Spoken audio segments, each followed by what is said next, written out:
What's up, my fellow Michiganians, Michiganders, whatever you happen to call yourselves? Welcome back to Wolverine State Sports Talk. That's right, we're back. I haven't made a video in a long time. I kind of want to explain why I haven't. So I feel like I was affected by Michigan sports PTSD. Let's take yourself back to 2023, before Michigan won the national championship, before the Detroit Lions won a couple playoff games, before the Tigers won a playoff game. Detroit sports and Michigan sports had been nothing but 10 years of misery, years of not going to the playoffs, years of losing to Ohio State. And I kind of felt like I had Detroit sports PTSD. Well, it caused me to make some really unfair and disgusting takes, just some very angry takes that weren't making me happy just because I was upset with the teams of the past. That's one thing I try not to do.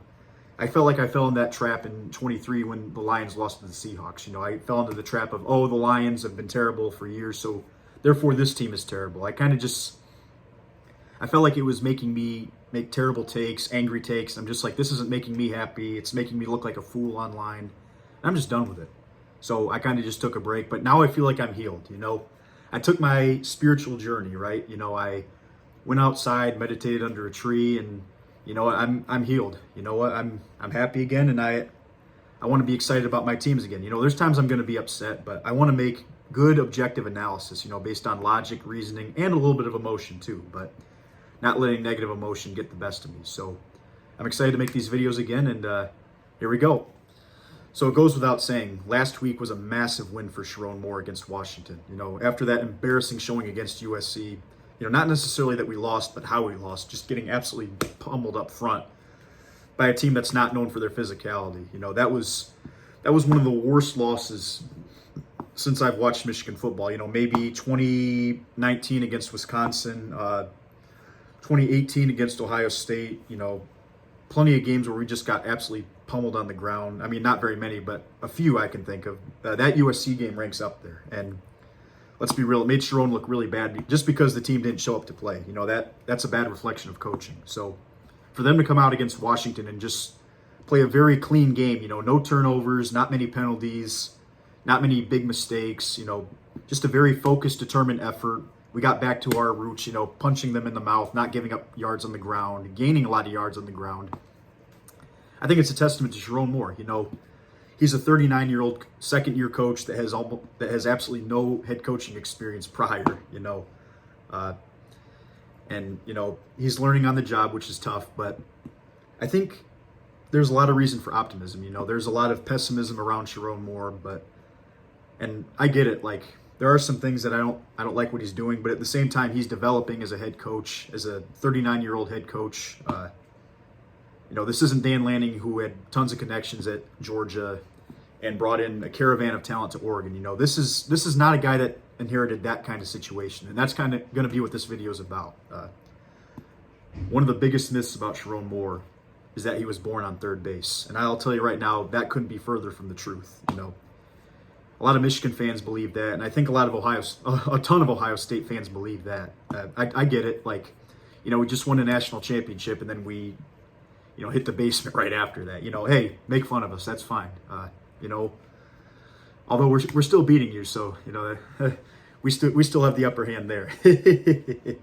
But just kind of dispelling this myth. So you look at when Ryan Day took over Ohio State in 2019. He was young, and it was his first head coaching job. So people are thinking, well, Jackson, what's the excuse for Sherrone Moore? Well, here's how it's different. So when Ryan Day took over Ohio State, there was a caravan of 4- and 5-star talent, especially 5-star talent. Justin Fields transferring in was huge, but the recruiting never dipped under Urban Meyer, even after he left. There was still tons of talent on the roster. They had a quarterback. That's the big thing. They were able to use the portal to their advantage. Unlike Sherrone Moore, I'll get to that in a second.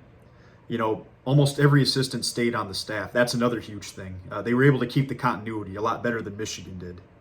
So that's what makes it a lot different. Then you look at Dan Lanning at Oregon, also another young coach. I'm comparing coaches that took over around Sherrone Moore's age range, right, to see kind of where he stands.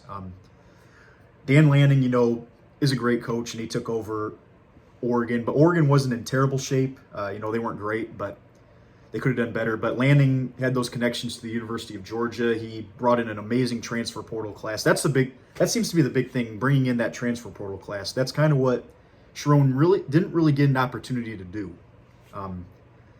Lanning also had some of his assistants as well. Like he had already built some of those connections, more than Moore, I think. So those are two guys I think that had a better situation than Moore. You look at what Sherrone Moore inherited. You think, oh, it's Michigan, we have tons of talent. But here's a couple reasons why we're not nearly as talented as we should be. Number one, the recruiting was not quite as good under Harbaugh under his last 4 years because he was flirting with the NFL. So you remember that one year after he went 12-2 in 2021, Harbaugh flirted with the Minnesota Vikings and pretty much took the job. But then the Vikings, I think, rescinded the offer at the last second. So as a result, he didn't get the job. But it affected our recruiting because, it seemed like the media rumors affected us every year because recruits are thinking, I want to play for Jim Harbaugh. We all like him, but, if he's not going to stick around for a while, then why do I want to come here? And that's understandable because, you look at this Michigan team right now, it's kind of a reflection of Harbaugh flirting with the NFL. It's not nearly as good. So we still had okay classes, but not quite to the level of Ohio State. You look at 23 and 24, I think we finished 17th in 23, which by Michigan standards is terrible. And then 24, I want to say we finished 14th. It wasn't great. Like both those classes were pretty mediocre, especially by Michigan standards. So you compare that to the two teams we've lost to, USC and Oklahoma. Their recruiting was a lot better. Our roster makeup is somewhat similar to Oklahoma and USC in terms of 4- and 5-star talent, but a lot of ours are underclassmen. And you also have to remember too, like Lincoln Riley isn't a spring chicken. Brent Venables is not a spring chicken. These are guys that have all kinds of connections all across the country. They've been doing this for a decade or more. And then you look at Sherrone Moore. This is year 2. He's been a coordinator for a few years. Michigan kind of groomed him to be a head coach, but you really don't learn until you're doing it. So he doesn't have the experience factor. He doesn't have the recruiting. And let's be real, too. The sanctions did play a massive role on Michigan. It affected Michigan's ability to go to the transfer portal last year. Just the timing of Harbaugh's exit, the sanctions, there was a big black cloud over our program, which I'm glad is finally gone after, the NCAA announced the punishment. It was only going to be a financial one. But let's face it, it raises a lot of red flags if you're a recruit. And the only way we were able to get guys is the NIL because we didn't really have anything else to sell. There was a lot of rumors about us getting a postseason ban. Nobody wants to be a part of that. So the fact is, you look at the recruiting wasn't quite as good. Jim Harbaugh took a lot of the quality assistants away. That played a massive role. And then the sanctions as well. I mean, Sherrone honestly kind of inherited a rebuilding situation. It sounds crazy to say that after winning a national championship, but you look at the recruiting, you look at the outlook. Yeah, I mean, he kind of had to build this thing from scratch. And when you really think about it, he was kind of the only guy that could take the job because anyone who took this job, was going to get sanctioned, most likely, and was going to be in trouble. I mean, Sherrone's got a 2-year show cause. Whoever took this job was likely going to get a show cause too. I mean, or at least be under probation. So the fact is, this wasn't as appealing of a job as many people think. So it might have actually been good for Sherrone to take this job. Have a couple of years to learn. The fans are always going to put pressure on the team. I am certainly, but maybe not as much pressure from the administration and the higher ups. I mean, you want to see him show signs of progress. You want to see certain things. But, last year going 8-5, I actually think it was a credit to Sherrone Moore because we didn't have any quarterback play whatsoever. And yet we were still able to beat Ohio State and Alabama with basically me playing quarterback. No disrespect to Davis Warren, but, I mean, he made chicken salad out of you-know-what. Let's be real. And this season, the first really inexcusable loss, I think, was USC. Not that we lost, but how we lost. But when I really think about it, you look at all the young coaches out there, all of them, every single one has had growing pains. When Marcus Freeman took over at Notre Dame, he took over a decent situation, but they lost to Marshall. They lost to Northern Illinois. They had some horrible losses.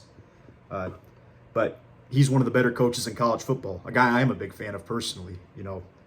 Ryan Day, when he took over Ohio State, once once Myers' recruits left and once he had to recruit his own players, you could see they weren't able to line up and physically beat other teams. I mean, there's a reason Michigan won 4 in a row, because Ohio State was lacking in the physicality department. Now, I think they've caught up, and that's a credit to Ryan Day. But, looking at the NFL, let's look at in-game management, because I hear Sherrone get criticized for that plenty of times, which is valid. I get it. But Dan Campbell was one of the worst clock managers in the world his first couple of years. Worst game managers. Andy Reid was terrible at managing the clock almost his entire career.